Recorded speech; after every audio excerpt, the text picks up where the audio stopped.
This is Duke University.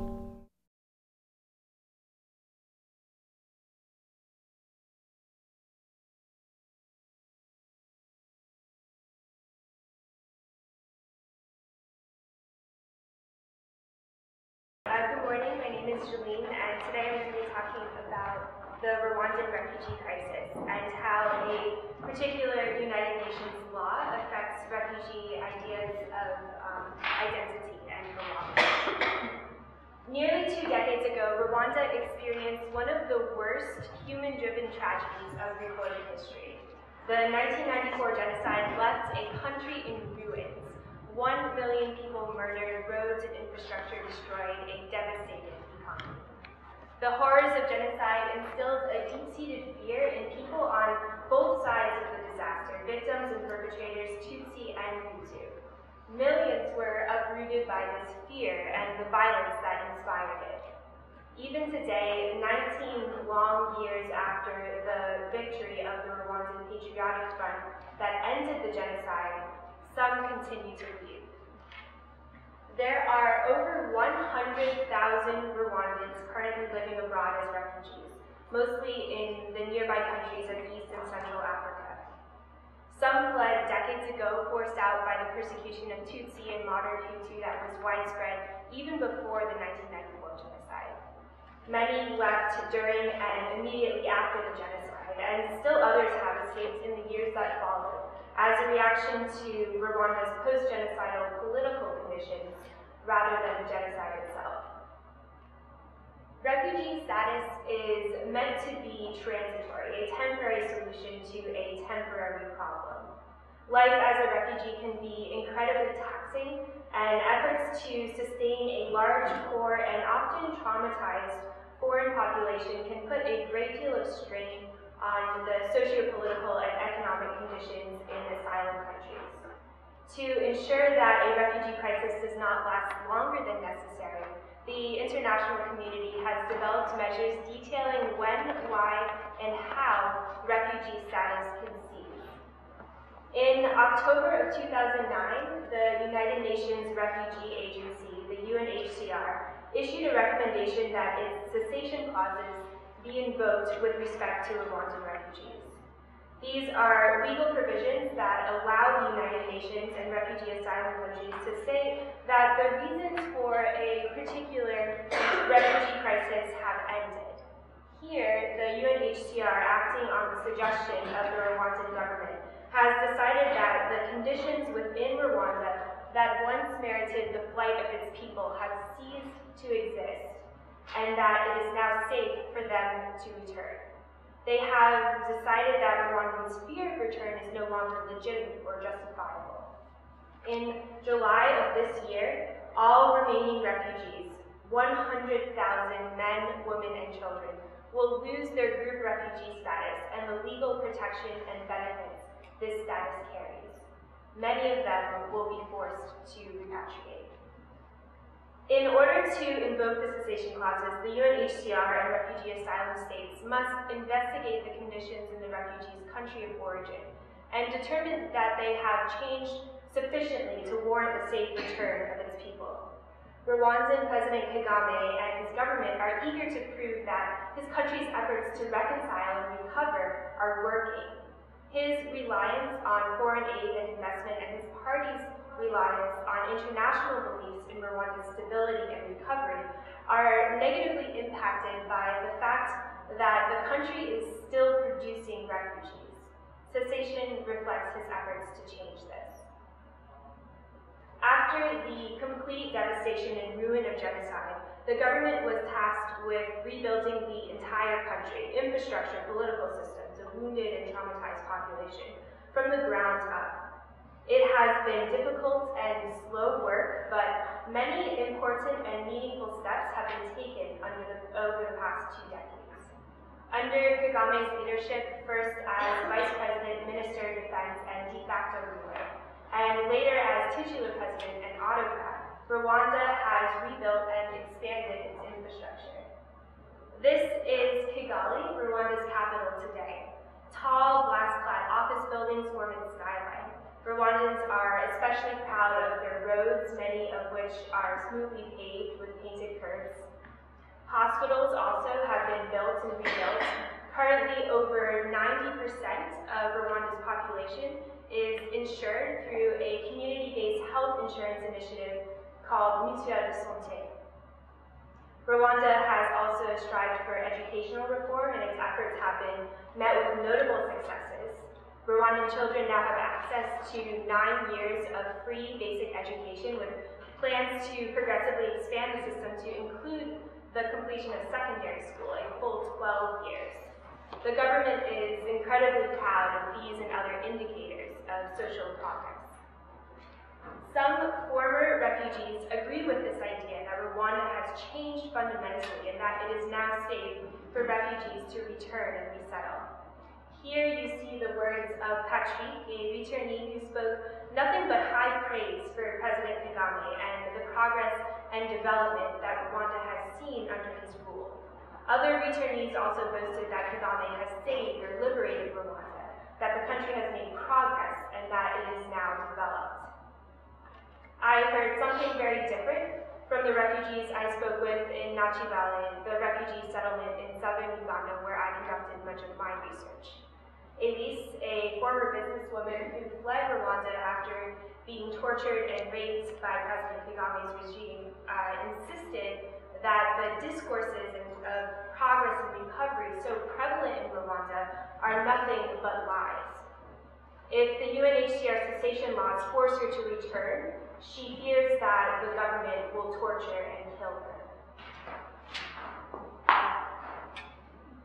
Many refugees cited the Rwandan government's denial of past wrongdoings, the authoritarian nature of the current regime, and the unwarranted accusation and persecution of Rwandan citizens as reasons why they cannot return. Despite extensive evidence to the contrary, the Rwandan government has emphatically and systematically denied responsibility for any crimes that occurred either during or after the genocide. Tens of thousands of Rwandan civilians, by some estimates as many as 100,000, were killed by the president's military forces during the 1994 genocide.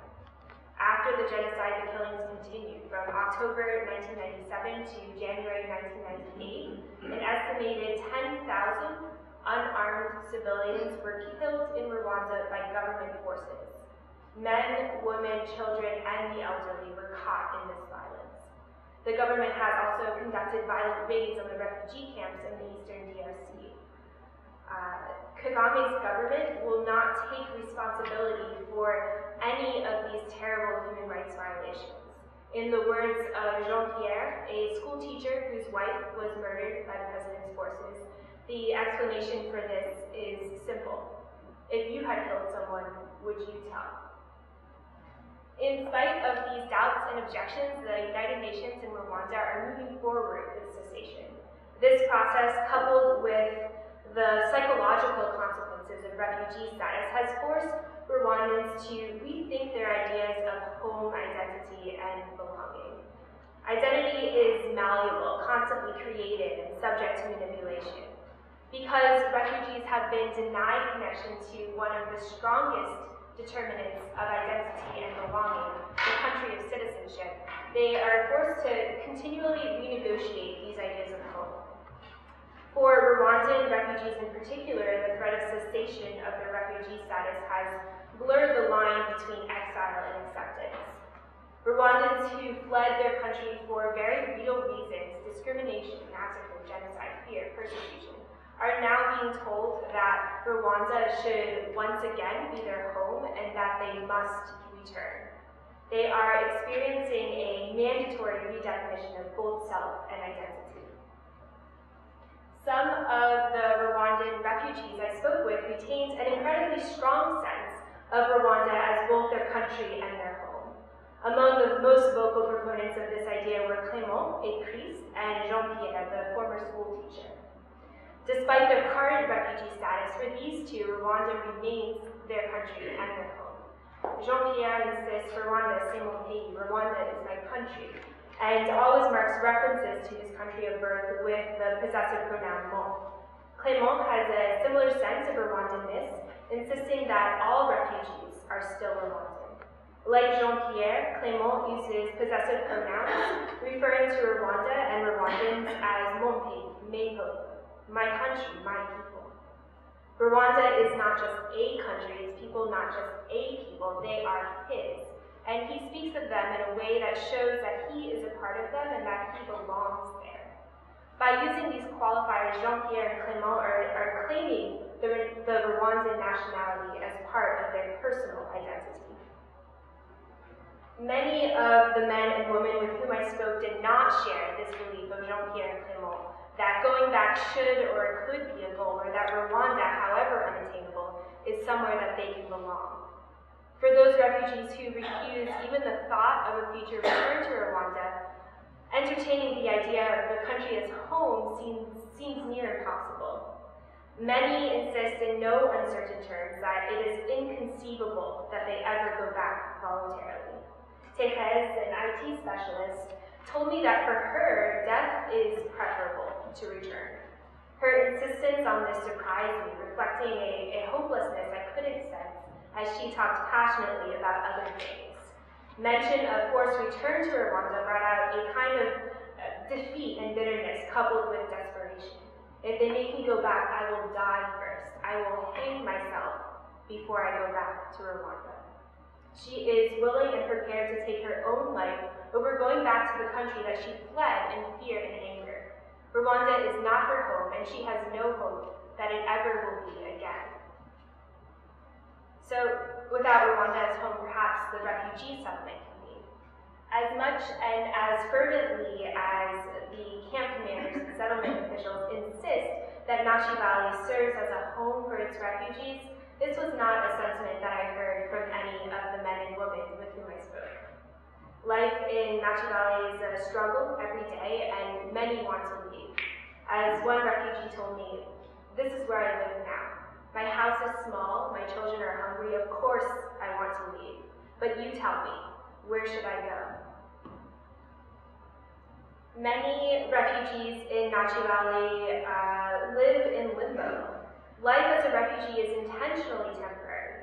The uncertain possibility of return can paralyze them, interfering with their ability to make basic life decisions, to plan for their futures, to act on any potentialities. They live suspended before the unknown. One refugee, Marcel, describes the state of limbo almost like running in place. Life is hard. We are not working to make things better or to leave. We are only working to survive. He feels like he isn't moving anywhere, that he isn't making any progress, and that his life has come to a kind of standstill. This emotional state of suspense is echoed by his legal status too. He remains a refugee only until the United Nations or Uganda, his country of asylum, decide otherwise. His life, his home, and his sense of belonging are completely at the mercy of powerful state actors. Different refugees emphasize different parts of their lives, connections, and experiences when negotiating their ideas of home. For some, both returnees and refugees, Rwanda as a physical space and a political entity continues to serve as the primary marker of their identity. Others feel as if they can no longer belong to the country because of the pain, injustice, or fear that they experience there. Life in Nachi Valley, the refugee settlement, does not lend itself to the kind of home creation they are searching for, and as a result, many live in limbo in suspense. I'd like to leave you all with the words of an old woman, Rosine, who I spoke with in the Nachi Valley refugee settlement. She fled Rwanda during the 1994 genocide after watching as her husband, her children, her parents, her neighbors, and her friends were murdered in front of her.